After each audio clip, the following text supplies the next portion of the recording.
నమస్తే V3 న్యూస్కు స్వాగతం. నేను మారుతీరం. ఇక ముందుగా బులెటిన్లో హెడ్లైన్స్ చూద్దాం.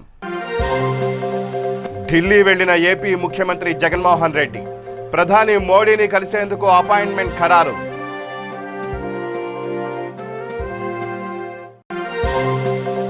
దుబ్బాక ఉప ఎన్నికలో టీఆర్ఎస్ అభ్యర్థిగా సోలిపేట సుజాత ఖరారు చేసిన టీఆర్ఎస్ పార్టీ అధ్యక్షులు కేసీఆర్. ఖమ్మం ముస్తఫానగర్లో 13 ఏళ్ల చిన్నారిపై అత్యాచార యత్నం నిరాకరించడంతో పెట్రోల్ పోసి నిప్పంటించిన దుండగుడు.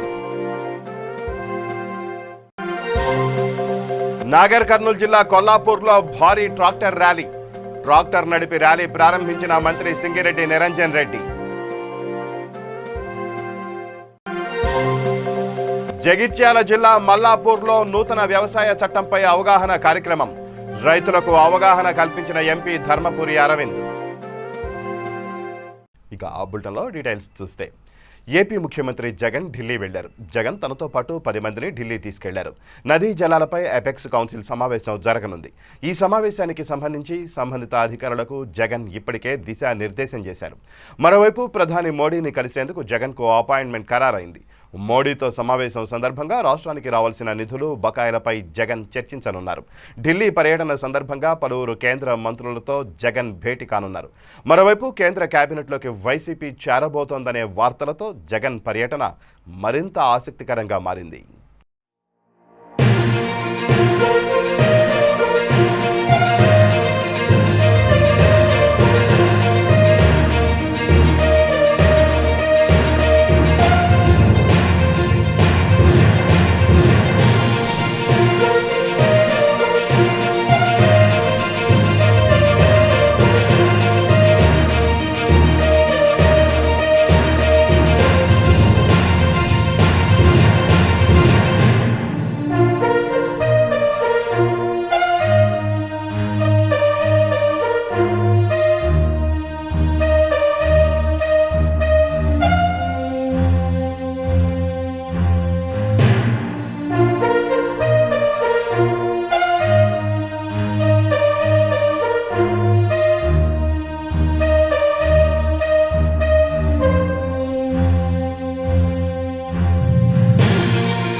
దుబ్బాక అసెంబ్లీ నియోజకవర్గానికి జరిగే ఉప ఎన్నికలో టీఆర్ఎస్ అభ్యర్థిగా దివంగత మాజీ ఎమ్మెల్యే సోలిపేట రామలింగారెడ్డి భార్య సోలిపేట సుజాత పేరును ముఖ్యమంత్రి టీఆర్ఎస్ పార్టీ అధ్యక్షులు కేసీఆర్ ఖరారు చేశారు.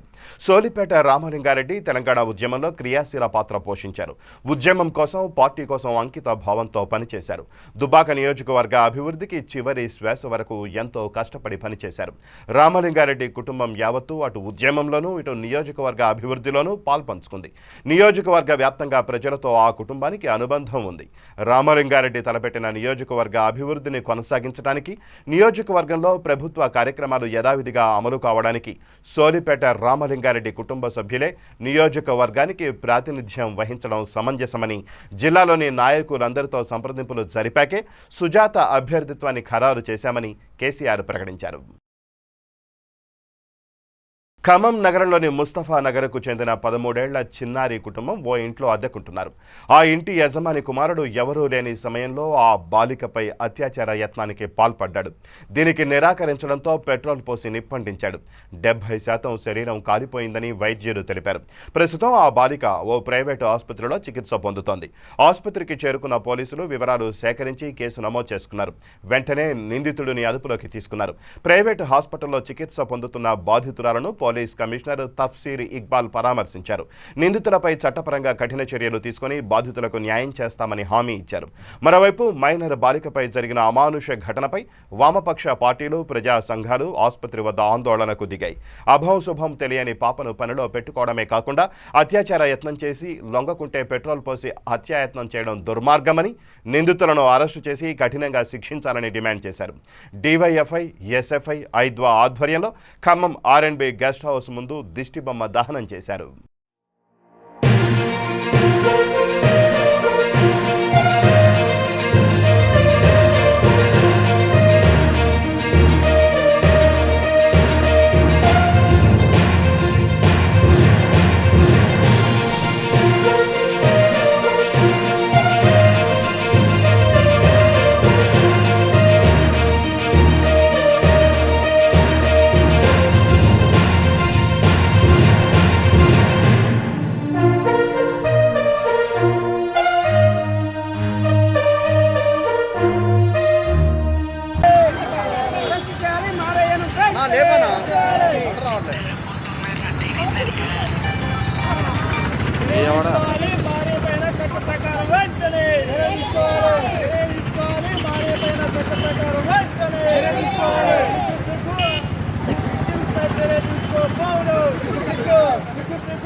నాగర్ కర్నూలు జిల్లా కొల్లాపూర్ పట్టణ కేంద్రంలో ఎమ్మెల్యే బీరం హర్షవర్ధన్ రెడ్డి ఆధ్వర్యంలో భారీ ట్రాక్టర్ ర్యాలీ నిర్వహించారు.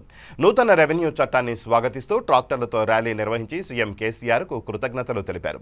స్వయంగా మంత్రి సింగిరెడ్డి నిరంజన్ రెడ్డి, ఎమ్మెల్యే బీరం హర్షవర్ధన్ రెడ్డి ట్రాక్టర్లను నడుపుతూ ర్యాలీ ప్రారంభించారు. స్థానిక ఎన్టీఆర్ చౌరస్తాలో బహిరంగ సభ నిర్వహించారు. మంత్రులు సింగిరెడ్డి నిరంజన్ రెడ్డి, శ్రీనివాస్ గౌడ్ మాట్లాడుతూ తెలంగాణ రాష్ట్రంలో 60% మంది రైతులు వ్యవసాయం చేస్తున్నారని, రైతన్నల కోసం సీఎం కేసీఆర్ అనేక పథకాలను ప్రవేశపెట్టడం జరిగిందని తెలిపారు. ఈ కార్యక్రమంలో భారీ ఎత్తున రైతులు, ప్రజా ప్రతినిధులు, కౌన్సిలర్లు, కార్యకర్తలు, ప్రజలు పాల్గొన్నారు.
మద్దతు తెలపడానికి వచ్చిన ప్రతి ఒక్కరికి పేరు పేరుగా ధన్యవాదాలు.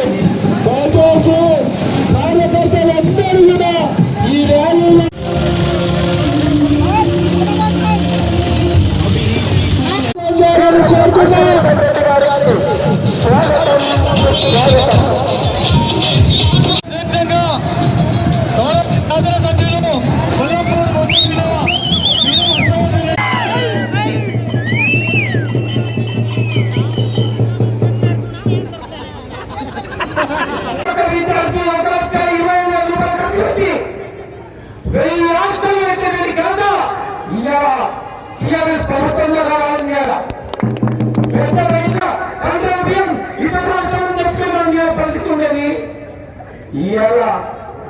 మనం ఈ భారతదేశంలోని సగం రాష్ట్రాలకు మనమే అన్నం పెట్టే స్థాయి కలిగి ఫుడ్ కార్పొరేషన్ ఆఫ్ ఇండియా నుంచి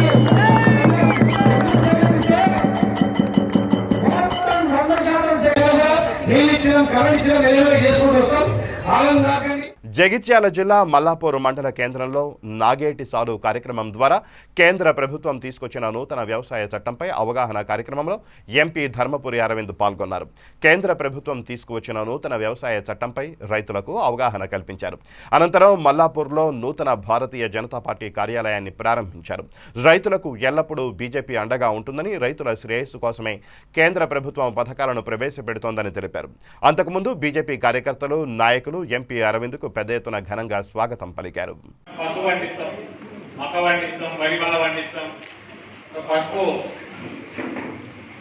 ఎగ్జాంపుల్ తీసుకుందాం. ఈ పసుపుని ఇదే ఆశీర్వాద్ పసుపు, ఇంకోటి ఏంటది ఛాయా పసుపు, ఈ 2 ప్యాకెట్లు మెట్పల్లికి తెప్పించిన, హైదరాబాద్కి తెప్పించిన ఇదే పసుపు దుబాయ్లో మన వాళ్ళతోటి, మన హిందూ సోదరులతోటి ఆడ పంపించిన ఇదే పసుపు లోపల ప్యాకెట్ మారుతుంది, బ్రాండ్ మారుతుంది. ఇక్కడ ఛాయ్ అన్నాడు, ఆశీర్వాద్ అన్నాడు, స్వస్తిక్ అన్నాడు, ఆడ ఇంకో పేరు పెట్టి ఈడ పసుపు ఈడ వండుతుంది. కాబట్టి మీ అందరికి ఏం రేటు మీకు ఐడియా ఉంది. ఎంత ఇస్తున్నాడు? 5,000 రూపాయలు వస్తున్నది, 5,500 వస్తున్నది. అంటే కిలోకి ఎంత వస్తున్నది? 50 నుంచి 55 రూపాయలు వస్తున్నది. అంతేనా? ఈడ ఈ ప్యాకెట్లు మెట్పిల్లికి తెప్పిస్తేనేమో కొన్నోడు పోయి ఎందుకు రాగా ఇంత 280 రూపాయలు కిలో వేసింది దీని మీద, ప్యాకెట్ మీద. ఆశీర్వాద్ పసుపు 140 రూపాయలు ఎంఆర్పీ ఉన్నది దీని మీద, అర్ధ కిలో అంటే 280 రూపాయలు కిలో. మనోడు మెట్పల్లిడు వేయండు పసుపు ఇడ వండుతుంది తక్కువ ధర ఉన్నదని చెప్తే డిస్కౌంట్ ఇచ్చిండు. ఎంత డిస్కౌంట్ ఇచ్చిండు? ఇదే మళ్ళీ నిజామాబాద్ మార్కెట్ యార్డ్ దగ్గర ఉన్న రీటైల్ షాప్ లో కూడా డిస్కౌంట్ ఇచ్చిండు. ఎంత ఇచ్చిండు? 130 రూపాయలు కిలో ఇచ్చిండు. 140 అర్ధ కిలో రాసినది 280 రూపాయలు కిలో అన్నట్టు.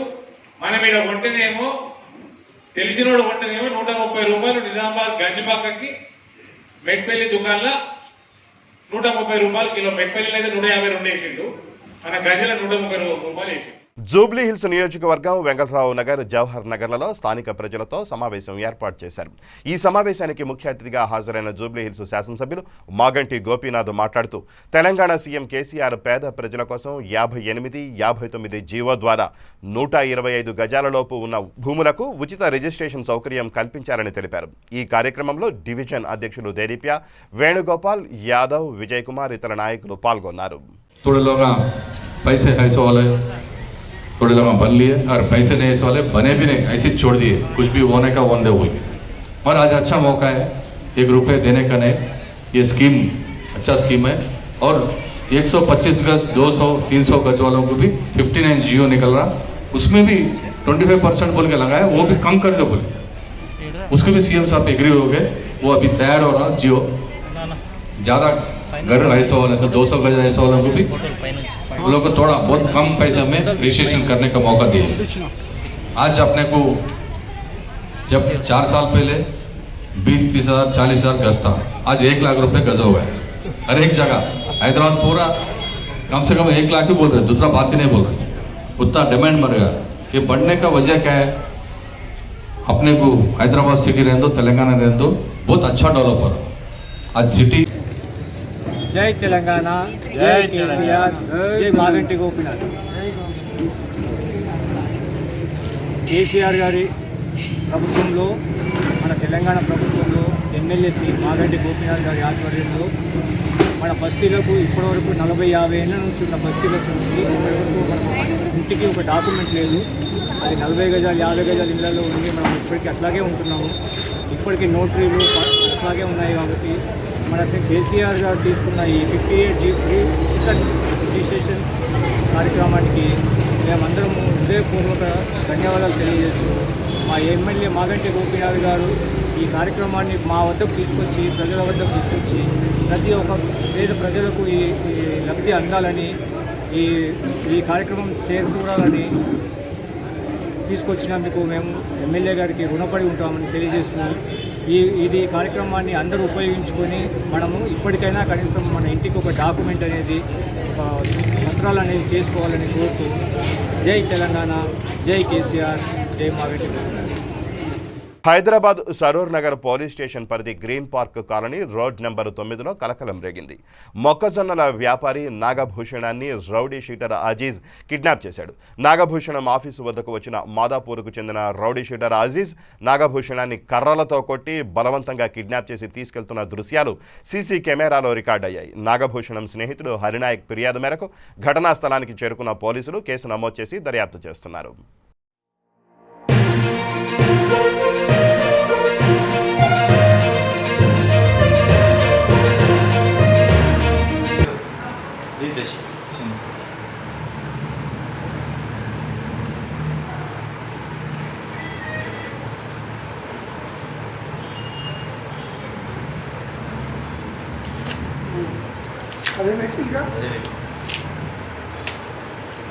ఇంకో ఈ లంచ్ వాళ్ళకి ఈడున్నాడుగా అన్న ఆ నెంబర్ ఇంకా 4 కలిపి అజీజ్ గారు ఇప్పుడు బయట దిగిన వైట్ కలర్ అటు పోతుంది చూడు. ఈ బండి వెళ్ళిపోతూనే ఉంది. చెప్పు. వీడియో గోబీ అంటారు.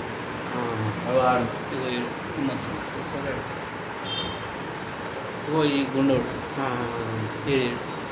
మచ్చ గోపి అని పేరు.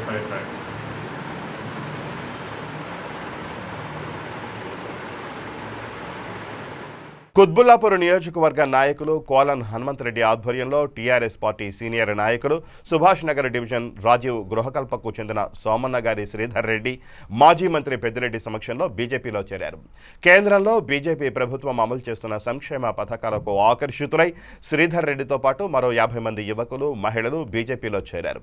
కార్యక్రమంలో 130వ డివిజన్ ప్రధాన కార్యదర్శి భీమనేని రాజు, లక్ష్మీపతి సీనియర్ నాయకులు పాల్గొన్నారు. రాము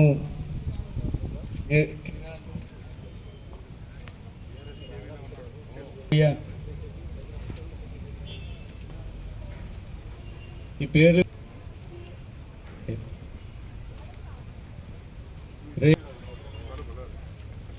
రుక్మిణి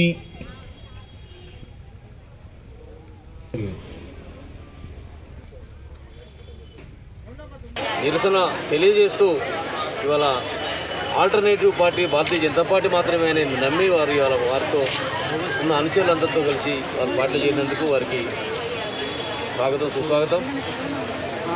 కేసీఆర్ గారు ఫిబ్రవరిలో జరగబోయే ఎన్నికలుంటే కేటీఆర్ గారు ఇవాళ నవంబర్లోనే మీరు సిద్ధంగా అండి అనే పద్ధతిలో మాట్లాడుతూ ఉన్నారంటే అంతగా ఆ తర్వాత జరిగేటువంటి గ్రాడ్యుయేట్ పట్టభద్రుల ఎమ్మెల్సీ ఎన్నికలలో నిరుద్యోగ యువకులందరూ కూడా ప్రతిఘటించే పరిస్థితి ఉంది. ఆ సీట్లలో ఓడిపోతే ఆ తర్వాత ఎన్నికలు అయితే మాకు ఇక్కడ కూడా ఓడిపోతామనే భయంతో ముందస్తుగా ఎన్నికలు పోవాలనుకుంటూ ఉన్నారు. ఏదేమైనప్పుడు కూడా ముఖ్యమంత్రి గారు మీరు ఏం మాట్లాడిలో ఒకసారి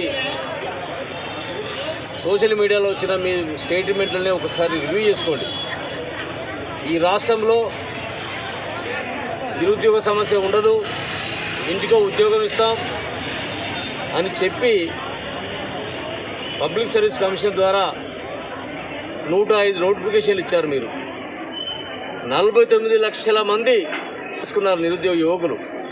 మీరు ఇచ్చిన ఉద్యోగాలు ఎన్ని? 29,091. 1,30,000 నుండి 1,50,000 వేకెన్సీలు ఇవాళ ఉన్నాయి. ఎస్సీ ఎస్టీ బ్యాక్లాగ్ పోస్టులను భర్తీ చేయలేదు. 2018లో పిఆర్సీ అమలు కావాలి, 4 సార్లు వాయిదా వేసిండు. ఐఆర్ లేదు. మాట్లాడే గొంతుకలను ఇవాళ మొత్తం తొక్కివేయడం జరిగింది. ఆర్టీసీలో సమ్మె చేస్తే సెల్ఫ్ డిస్మిస్ అన్నారు, సంఘాలను వద్దన్నారు. ఈ విధంగా భయపడి పాలన కొనసాగిస్తే మరి ఎన్నికలప్పుడు ఏ విధంగా ప్రతిఘటించాలో, ఏ విధంగా ప్రతీకారంగా ప్రజలు స్పందించాలో ప్రజలు ఇవాళ ఆలోచిస్తూ ఉన్నారు. పక్క రాష్ట్రాలలో ప్రధానమంత్రి ఆవాస్ యోజన కింద లక్షలాది ఇండ్లు నిర్మాణం చేసి పూర్తి చేసి అంకితం చేస్తే పక్క రాష్ట్రమైన ఆంధ్రప్రదేశ్లో 13 లక్షల ఇళ్ళు ఇప్పటికే నిర్మాణం పూర్తయితే రంగారెడ్డి జిల్లా చేవెళ్ల నియోజకవర్గంలోని షాబాద్ మండల కేంద్రంలో ఉన్న ఫైల్మాన్ చెరువు కట్టపైన సీసీ రోడ్డు ప్రారంభోత్సవానికి MLC Patnam Mahender Reddy, Chevella MLA Kale Yadaiah, ZP chairperson Anitha Reddy, MP Ranjith Reddy, chairman Manohar Reddy హాజరయ్యారు. షాబాద్ మండలంలో పలు అభివృద్ధి కార్యక్రమాలు ప్రారంభించారు. ఈ సందర్భంగా వారు మాట్లాడుతూ 400 ఏండ్ల చరిత్ర గల చెరువుకు నిధులు విడుదల చేసి త్వరితగతిన పనులను పూర్తి చేయడంతో ఈ ప్రాంత ప్రజల ఆకాంక్ష నెరవేరిందన్నారు. అందరి సహకారంతో షాబాద్ మండల రూపురేఖలు మార్చేందుకు కృషి చేస్తామన్నారు. ఈ కార్యక్రమంలో MPP Prashanthi, vice MPP Lakshmi Rajender Goud, Subrahmanyeshwara market committee chairman Srinivas Goud, ఆయా గ్రామాల సర్పంచులు, ఎంపీటీసీలు, టీఆర్ఎస్ నాయకులు, కార్యకర్తలు పాల్గొన్నారు. ప్రతి ఒక్కరికి, ప్రింట్ ఎలక్ట్రానిక్ మీడియా ప్రతి ఒక్కరికి అందరికీ నమస్కారం. తెలంగాణ వస్తే ఏమైతుంది అన్నారు. ఇవాళ లవ్ షాబాద్ ఎక్కడికి వెళ్ళి వచ్చింది? తెలంగాణ వచ్చినందుకే లవ్ షాబాద్ అయింది. పైల్వాన్ చెరువు గురించి చాలా మంది చెప్పారు, 400 చరిత్ర ఉందని చెప్పి. షాబాద్ లో ఇంత పెద్ద పెద్ద పైల్వాన్ల పేరు తీశారు, రాజేంద్ర నుండి అవినాష్ బాబు వారికి. ఇంతమంది కోరిక కలగన్న పైల్వాన్ చెరువు ఏం కావాలన్నది ఒక బక్క ప్రాణమైన మన కేసీఆర్ గారు ఆ కళ సాకారం చేయగలిగారు. మిషన్ కాకతీయ అన్న ఒక కొత్త వినూత్నమైన పథకం తీసుకొచ్చి యావత్ రాష్ట్రంలో చెరువులని పూడికలు తీయించి 30,000 కోట్లు ఖర్చు పెట్టి ఇవాళ ఏమైందంటే మనం చెరువులను చూస్తున్నాం. ఇట్లాంటి పథకాలు తీసుకొచ్చి ఒక మామూలు తెలంగాణను యావత్ భారతదేశంలో 29 రాష్ట్రాలలో నెంబర్. మరి నిజంగా నరేందర్ రెడ్డి మన ఎమ్మెల్సీ యాదవ్ గారు చాలా కష్టపడి మరి ఫ్యాక్టరీ దానికనే మంత్రి ఉన్నప్పుడు మా దగ్గర భూమి ఉన్నది 3-4 వేల ఎకరాలు. తప్పకుండా ఎయిర్పోర్ట్ దగ్గర ఉన్నటువంటి షాబాద్ మండలం మీరు ఇక్కడ స్థాపించాలని చెప్పగానే పెద్ద మనసుతోటి గౌరవ కేటీఆర్ గారు మరి అక్కడ మనకు ఫ్యాక్టరీ ఇవ్వడం జరిగింది. ఆ ఫ్యాక్టరీ ఇవ్వడం తోటి నేను మంత్రి ఉన్నప్పుడు తేవడం జరిగింది. మరి ఎమ్మెల్యే నరేందర్ రెడ్డి ఎమ్మెల్సీ గారు, మరి అవినాష్ రెడ్డి గారు ఎన్నోసార్లు కేటీఆర్ దగ్గర కూర్చొని ఒక తెచ్చినట్టయితే ఈ ప్రాంత ప్రజలకు ఒక షాబాద్ కాదు, ఉమ్మడి రంగారెడ్డి జిల్లా చుట్టుపక్కల ఉన్నటువంటి మహేశ్వరం గాని, షాబాద్ గాని, శంకరపల్లి గాని, మరి అదే మొయినాబాద్ గాని అన్ని మరి మండలినటువంటి యువకులందరికీ కూడా జాబులానికి అవకాశం ఉన్నది. మన మొన్ననే కేటీఆర్ గారు మన మీటింగ్ ఉన్నప్పుడు చెప్పినాడు, మళ్ళా 15 రోజుల్లో మీ షాబాద్ మండలంలో ప్రోగ్రాం చేయబోతున్నాం, మరి అందుకన్నా ప్రజలకు చెప్పాలని చెప్పడం జరిగింది. మరి నిజంగా కూడా మరి చాలా అదృష్టవంతులం. 400 ఏళ్ల చరిత్ర ఉన్న పైల్వాన్ చెరువుకి ఒక రూపకల్పన చేసిన గౌరవనీయులు ముఖ్యమంత్రి వర్యులు కేసీఆర్ గారికి అందరూ కృతజ్ఞతలై ఉండాలి. మిషన్ కాకతీయ అనే ఒక ప్రాజెక్టును తీసుకొచ్చి అన్ని చెరువులకు ఒక రూపురేఖలు మార్చి ఇవాళ నిజంగా ఒక ట్యాంక్ బండ్ లాగా ఇక్కడ లవ్ షాబాద్ అని చెప్పి చేయడం నిజంగా స్థానిక శాసనసభ్యులు కాళే యాదయ్య గారికి, జెడ్పీ చైర్పర్సన్ అనితా హరినాథ్ రెడ్డి గారికి, ఎమ్మెల్సీ పట్నం మహేందర్ రెడ్డి గారికి నిజంగా అందరి తరఫున షాబాద్ ప్రజల తరఫున ధన్యవాదాలు చెబుతున్నాం. ఇలాంటి ఒక వైపు ఏమో చూస్తే టెక్స్టైల్ పార్క్ ఉంది వాళ్ళ షాబాద్, ఒక వైపు చూస్తే లవ్ షాబాద్ ఉంది. హైదరాబాద్కి చూస్తే ఇంత దగ్గర ఉన్న ఈ షాబాద్ ఇంకెంతో. ఉత్తరప్రదేశ్ హత్రాస్ సంఘటనను ఖండిస్తూ వరంగల్ జిల్లా అధ్యక్షులు నాయని రాజేందర్ పిలుపు మేరకు ఒక్కరోజు మౌన సత్యాగ్రహ దీక్షలో కాంగ్రెస్ నాయకులు పాల్గొన్నారు.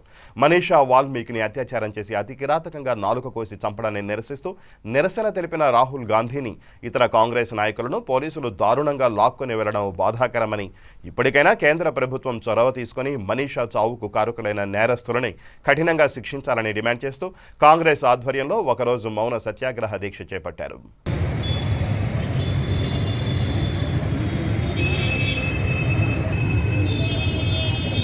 కాపలాదారుగా వెళ్ళినటువంటి సందర్భంలో వెతికెళ్ళి అతి క్రూరంగా మానభంగం చేసి నాలుక కోసి దారుణంగా హత్య చేసినటువంటి మూర్ఖులని, ఆ ప్రభుత్వాన్ని ఏం చేయాలో ప్రజలందరూ కూడా గమనించవలసిన అవసరం ఉంది. మరి దాన్ని, ఆ సంఘటనని ఎలా జరిగి దాని కుటుంబాన్ని ఓదార్చడానికి రాహుల్ గాంధీ గారు, ప్రియాంక గాంధీ గారు వెళ్ళినప్పుడు ఆ యొక్క ప్రభుత్వ అధికారులు, పోలీసు వాళ్ళు ఏ విధంగా వ్యవహరించారో మనం అందరం సోషల్ మీడియాలో, టీవీలలో చూస్తూనే ఉన్నాం. మరి వీటన్నిటికీ నిరసనగా దేశవ్యాప్తంగా రాహుల్ గాంధీ గారు, ప్రియాంక గాంధీ గారు, ఏఐసీ అధ్యక్షులు సోనియా గాంధీ గారు ఇచ్చిన పిలుపు మేరకు ఇక్కడ మౌన దీక్ష సత్యాగ్రహం చేయడానికి పిలిపియడం జరిగింది. అందులో భాగంగానే వరంగల్ జిల్లాలో సత్యాగ్రహం చేస్తున్నాం.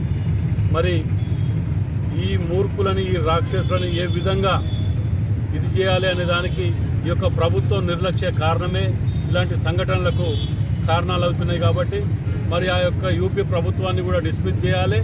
ఎందుకంటే మరి కనీసం మరి మానభంగం జరగలేదు అని అన్నటువంటి వ్యక్తులు రాత్రికి రాత్రి దానం, కుటుంబానికి చెప్పకుండా దానం చేయవలసినంత అవసరం ఏమొచ్చిందో ప్రజలకు జవాబు చెప్పాలి. ఇంకా నిర్భయంగా ఎటువంటి ఇది జరగలేదు అని అంటున్నారు. అలా ఏదో దెబ్బలు లాకినా, ఏదో ఇది జరిగిందని చిన్న కేసును ఏదో తీసేసిన విధంగా ఆ ముఖ్యమంత్రి గారు మాట్లాడటం కూడా దౌర్భాగ్యం. ప్రజాస్వామ్యవాదులందరూ ఖండించవలసిన అవసరం ఉన్నది. దీనికి నిరసనగా కాంగ్రెస్ పార్టీ ఆధ్వర్యంలో ఏఐసిసి అధ్యక్షురాలు సోనియా గాంధీ గారి ఆదేశానుసారం, పిసిసి అధ్యక్షుడు ఉత్తమ్ కుమార్ ఆదేశానుసారం ఈ యొక్క మౌన పోరాటం మరియు సత్యాగ్రహం చేయడం జరుగుతుంది. దళితుల హక్కుల పోరాట సమితి నిజామాబాద్ అధ్యక్షులు కమలాపూర్ రాజన్న, కార్యదర్శి పల్లేటి ముత్యాలు ఉత్తరప్రదేశ్ హతరాసు సంఘటనపై మండిపడ్డారు. నిందితులను వెంటనే ఉరితీయాలని డిమాండ్ చేశారు. ఉత్తరప్రదేశ్ లోపల యోగి సర్కారు, బీజేపీ సర్కారు దళితులకు రక్షణ కల్పించడం లోపల పూర్తిగా విఫలమైంది. అగ్రవర్ణాల సేవ లోపల వాళ్ళు తరిస్తున్నారు. అందువలననే 3-4 నెలల నుంచి దళితులపైన అఘాయిత్యాలు జరుగుతున్న, అత్యాచారాలు జరుగుతున్న ప్రభుత్వం నిర్లక్ష్యం వహించింది.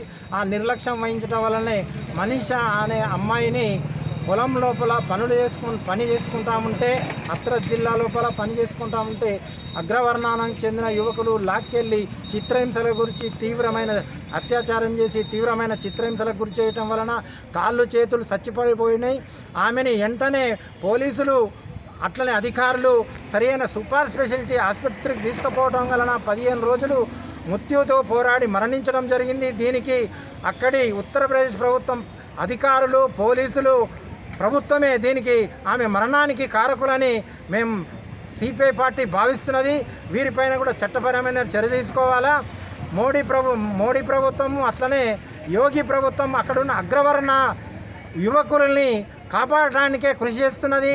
ఎందుకంటే దాంట్లోపల భాగంగానే అంతకుముందు ఆమె మరణ వాంగ్మూలం ఇచ్చింది. చనిపోయే ముందు ఎవరైనా కానీ చనిపోయే ముందు ఇచ్చే మాటకు విలువ ఉంటుంది. కానీ ఆ రోజు ఎస్పీ గారే మరణ వాంగ్మూలం ఇచ్చింది, 4 యువకులు అత్యాచారం చేసిరని చెప్పడం జరిగింది. తర్వాత అర్ధరాత్రి పూట ఆమె చనిపోయినాక అర్ధరాత్రి పూట కుటుంబ సభ్యులతో ప్రమేయం లేకుండా పోలీసులు అధికారులే అంత్యక్రియలు చేసిండ్రు. ఎందుకంటే అంతకులను కాపాడటానికి దాంట్లోపల భాగంగానే అంత్యక్రియలు చేసిన తర్వాతనే ఆ యువతిపై అత్యాచారం జరగలేదని పోలీసులు ప్రకటించడము ఇది నిజంగా సిగ్గుచేటు. ఈ దేశం లోపల పోలీసులు మరొకసారి నిరూపిస్తున్నారు. ఏమనంటే పోలీసు యంత్రాంగం అంతా అగ్రవర్ణాలకు ఉన్నోళ్ళకే ఉడిగం చేస్తుంది, వాళ్ళకు సలాం చేస్తుంది, వాళ్ళకు గులాంగిరి చేస్తుందని మరొకసారి నిరూపించారు. కాబట్టి దీన్ని ఖండించాల్సిందిగా అందరినీ కోరుకుంటున్నాం. సిపిఐ పార్టీ కూడా ఖండన తెలియజేస్తుంది.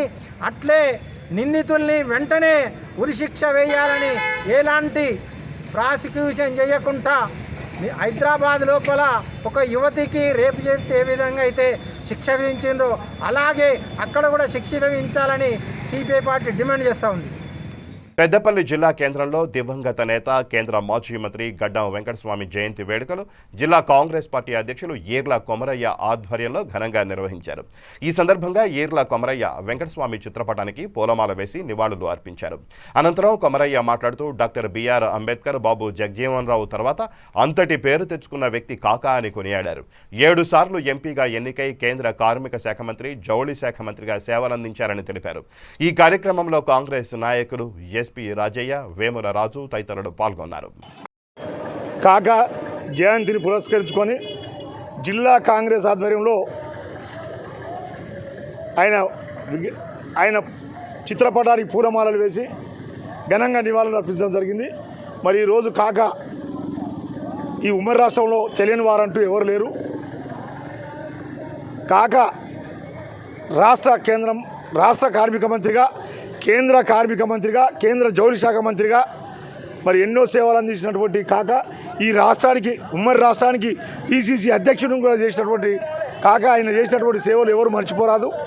ఇలా పెద్దపల్లి పార్లమెంటుకు ఎనలేని సేవ చేసి ఇక్కడ ఎంతోమందిని రాజకీయంగా పైకి తీసుకొచ్చినటువంటి వెంకటస్వామి గారు ఆయన చేసిన సేవలను కొనియాడుతూ మరి ఇలా ఆయన ఆశయ సాధన కోసం ప్రతి ఒక్క కాంగ్రెస్ కార్యకర్త ముందుకు పోవాలి. ఆయన చేసినటువంటి సేవలను మనం ప్రజలకు తెలియజేస్తూ మరి వెంకటస్వామి గారు ఆయన లేకున్నప్పటికీ కూడా ఈ యొక్క పెద్దపల్లి పార్లమెంటు ప్రజలు, ఈ తెలంగాణ ప్రజలు ఎన్నడూ ఆయనను మర్చిపోలేరు. ఆయన ఆశయ సాధన కోసం వాళ్ళ కొడుకులు కూడా కాంగ్రెస్ పార్టీలో ఉండి ఇప్పుడు వినోద్ కూడా కాంగ్రెస్లో ఉన్నాడు. మరి వారు కూడా తండ్రిని మించిన తండ్రిలాగా పేరు తెచ్చుకొని పార్టీని బలోపేతం చేసి వాళ్ళ తండ్రి పేరును నిలబెట్టి ముందుకు పోవాలని ఈ సందర్భంగా తెలియజేస్తూ ఉన్నా. పట్టణం కానీ పరిసర ప్రాంతానికి సంబంధించిన పెద్దపల్లి బిల్డింగ్ కార్మికులుగా 860 మంది కార్మికులకు ఇన్సూరెన్స్ కార్డులు గత సెప్టెంబర్, జూలై, ఆగస్టు నుంచి ఇంతవరకు కార్డులు రాలేదు. వాళ్ళందరూ కూడా కార్మికులు ఆందోళన చెందుతున్నారు. ఆ ఇన్సూరెన్స్ కార్డు ఉంటే ఆ కుటుంబానికి ఎంతో భరోసాగా ఉంటుంది. మరి దానికి అనుగుణంగా కూడా ప్రభుత్వ లేబర్ అధికారులు కూడా చర్యలు తీసుకోవడం లేదు. కేవలం నిర్లక్ష్యంగా వివరించి జాప్యాన్ని చేస్తున్నారు. సంవత్సరం గడిచినా కూడా మాకు కాలు రాకపోవడం అంటే నిజంగా ఎంత బాధాకరం. భద్రాద్రి కొత్తగూడెం జిల్లా జూలూరుపాడు మండల సర్వసభ్య సమావేశంలో బెల్ట్ షాపులపై వాడివేడి చర్చ సాగింది. మండలంలో గూడి బడి అనే తేడా లేకుండా ప్రతి గ్రామంలో పదుల సంఖ్యలో అక్రమంగా బెల్ట్ షాపులు పెట్టి అధిక ధరలకు మద్యం అమ్ముతూ సామాన్య ప్రజలను దోచుకుంటున్నారని మండల ప్రజాపరిషత్ సభ్యులు ఆగ్రహం వ్యక్తం చేశారు. ఎక్సైజ్ అధికారులకు ముడుపులు ముడుతుండటంతో వారి పర్యవేక్షణ లేకుండా పోయిందని సర్వసభ్య సమావేశంలో ఎక్సైజ్ పోలీసులపై ఆగ్రహం వ్యక్తం చేశారు. గ్రామాల్లో బెల్ట్ షాపులు తొలగించాలని గత సర్వసభ్య సమావేశంలో తీర్మానం చేసినా బెల్ట్ షాపులపై ఇంతవరకు ఎలాంటి చర్యలు తీసుకోలేదని ఆగ్రహం వ్యక్తం చేశారు.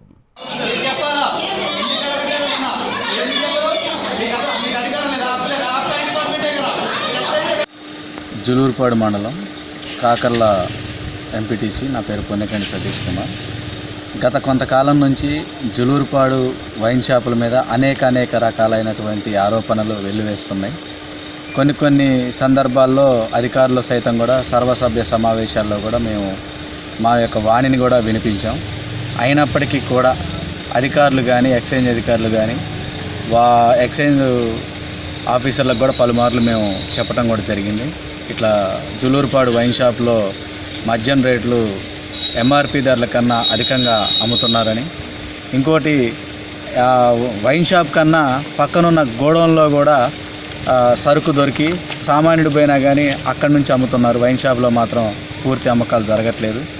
తర్వాత బెల్ట్ షాపులు విపరీతంగా వాడవాడల వీధి బడి అని గుడి అని తేడా లేకుండా కూడా ఇష్టానుసారంగా ఎక్కడ పడితే అక్కడ బెల్ట్ షాపులు అనుమతి ఇచ్చేసి వైన్ షాపులో అమ్మకాలు తక్కువ చేసేసి కేవలం వాళ్ళకి ఆదాయం వచ్చే విధంగా పేదోడు కడుపు కొట్టే విధంగా ఒక్కొక్క ఎంఆర్పి ధర మీద ఒక్కొక్క కోటరకు కూడా వచ్చేసి 30 రూపాయలు 40 రూపాయల నుంచి వాళ్ళ ఇష్టానుసారంగా వాళ్ళు ఏదైతే ఆ రోజు అమ్మాలనుకున్నారో అదే రేట్ల ప్రకారం కూడా వాళ్ళు అమ్ముకుంటూ వాళ్ళ ఇష్టానుసారంగా కూడా వ్యాపారం చేసుకోవటం జరుగుతుంది. ఇదంతా కూడా చివరికి ఈ భారం అంతా పేదవాడి మీద మధ్యతరగతి జీవితాల మీద పడే ఆస్కారం ఉంది.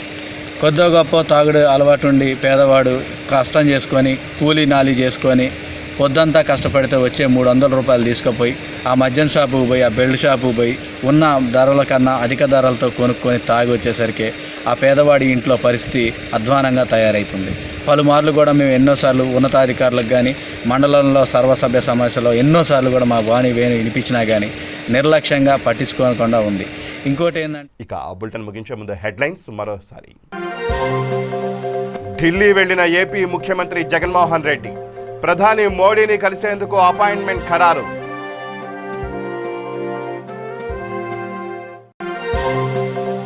దుబ్బాక ఉప ఎన్నికలో టీఆర్ఎస్ అభ్యర్థిగా సోలిపేట సుజాత ఖరారు చేసిన టీఆర్ఎస్ పార్టీ అధ్యక్షుడు కేసీఆర్. ఖమ్మం ముస్తఫానగర్లో 13 ఏళ్ల చిన్నారిపై అత్యాచార యత్నం, నిరాకరించడంతో పెట్రోల్ పోసి నిప్పంటించిన దుండగుడు. నాగర్ కర్నూలు జిల్లా కొల్లాపూర్లో భారీ ట్రాక్టర్ ర్యాలీ, ట్రాక్టర్ నడిపి ర్యాలీ ప్రారంభించిన మంత్రి సింగిరెడ్డి నిరంజన్ రెడ్డి. జగిత్యాల జిల్లా మల్లాపూర్లో నూతన వ్యవసాయ చట్టంపై అవగాహన కార్యక్రమం, రైతులకు అవగాహన కల్పించిన ఎంపీ ధర్మపురి అరవింద్. ఇవి బులెటిన్ విశేషాలు. మరిన్ని న్యూస్ అప్డేట్స్ కోసం చూస్తూనే ఉండండి V3 న్యూస్. లక్ష్యం సమాజ హితం.